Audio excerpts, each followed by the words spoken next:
یثبت اللہ الذین آمنوا بالقول الثابت فی الحیات الدنیا وفی الآخرہ، مضبوط فرماتے اللہ ایمان والوں کو مضبوط کلمے کے ساتھ دنیا کی زندگی میں اور آخرت میں۔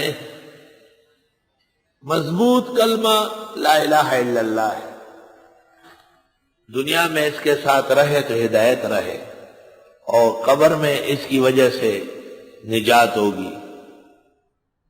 اور آیت کے ذیل میں مفسرین نے قبر کی تفصیلات کی ہے اور منکر نکیر کے سوال جواب کو ذکر کیا ہے۔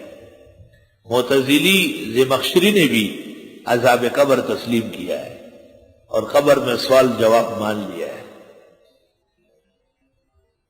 قرآن مجید میں 17 آیات اور احادیث 70 کے قریب قبر کے اندر زندگی کے متعلق ہے۔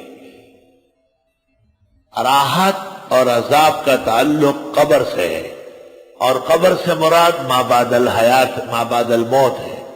سواء کان حفرۃ فی الارض او لمحۃ فی البحر او شقۃ فی الہواء والجو او فی حلق من علقوم الاسد والذئب۔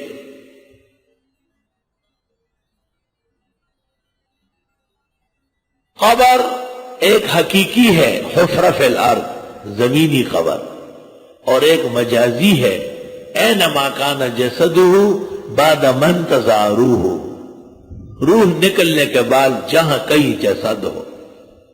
اور آپ جانتے ہیں اصول شاشی نور الانوار پڑھ کر کہ السیرورت الی المجاز اذا تعذرت الحقیقہ، جب قبر نہ ملے تو وہ معنی لیں گے، اس کے ہوتے ہوئے وہ معنی نہیں لیں گے۔ یہ جہالت ڈاکٹر عثمانی وغیرہ کرتے۔ اللہ اکبر۔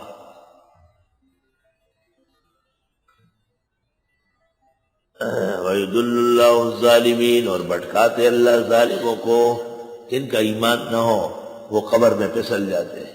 وَيَفْعَلُ اللَّهُ مَا يَشَاءُ، اور کر گزرتا ہے اللہ جو چاہے۔